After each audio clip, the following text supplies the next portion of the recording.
será una fecha que recordaremos todos en el Perú, porque ese día se decretó la emergencia sanitaria debido al coronavirus. Se cerraron todas las fronteras y se le pidió a la gente que se mantuviera en casa y que solamente saliera por una extrema necesidad, como por ejemplo comprar alimentos o comprar medicinas. El 31 de marzo, la BBC de Londres felicita al gobierno peruano. Sí, felicita a Vizcarra y su gobierno por las buenas medidas adoptadas para detener el contagio y frenar la pandemia. Entonces, los niveles de popularidad de Vizcarra se elevaron, se fueron hasta el cielo. Llegó a tener más de 80% de aprobación.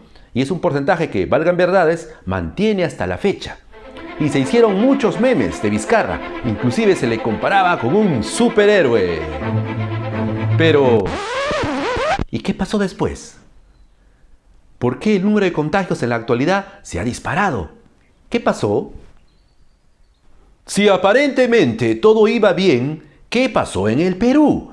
¿Por qué ahora somos el segundo país a nivel de Latinoamérica con el mayor número de contagios? Solamente nos supera Brasil. Y es más, en el ranking mundial de contagios, si se le puede llamar así, estamos en el puesto número 7.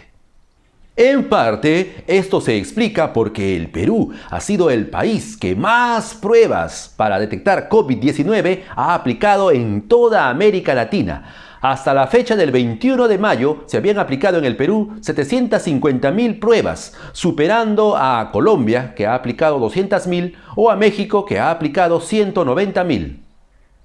Pero esto es solo una parte de la explicación. Existen problemas sociales y económicos profundos que pueden ayudarnos a explicar este fenómeno.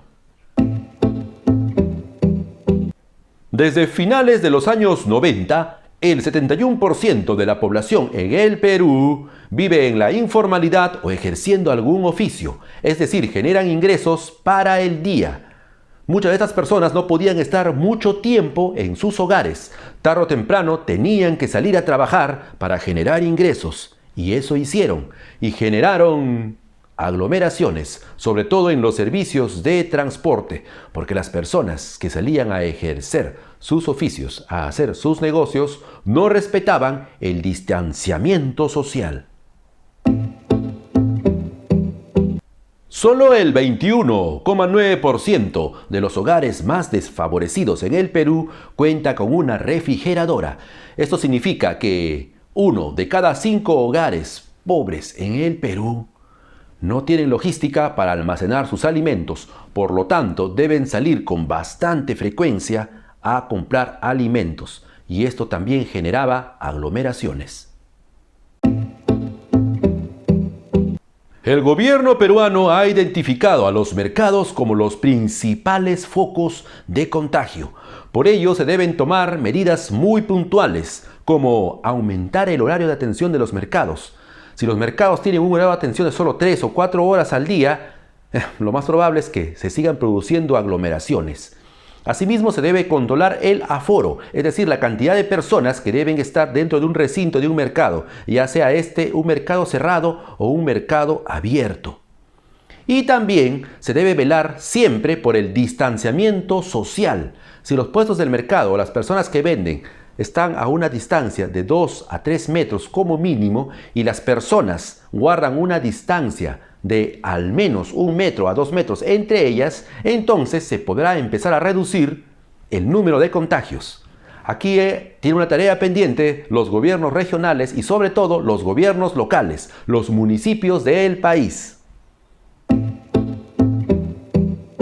El Perú aportó el 10% de su PBI a las personas que se habían quedado sin empleo o que habían perdido su autoempleo. Se trataba de ayudar a las personas que se habían quedado sin ingresos debido a la pandemia del coronavirus.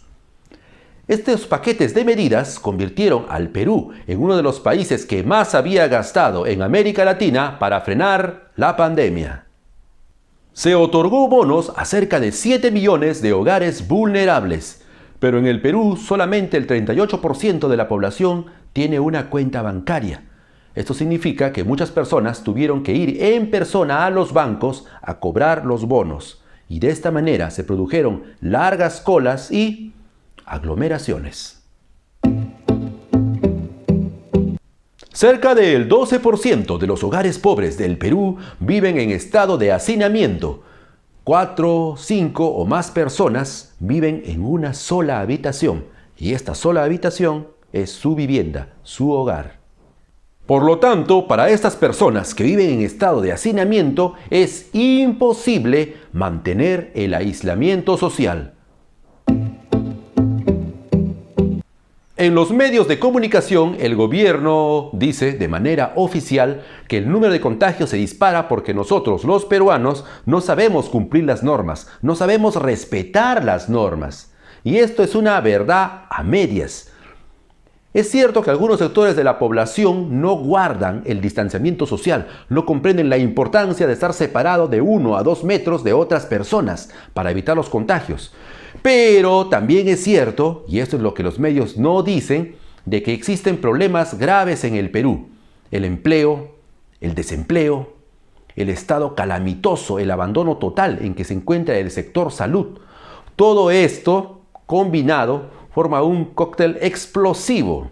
Y esto provoca que el número de contagios aumente en el país. Es por ello que el gobierno decretó que las medidas de cuarentena continuarán hasta el 30 de junio.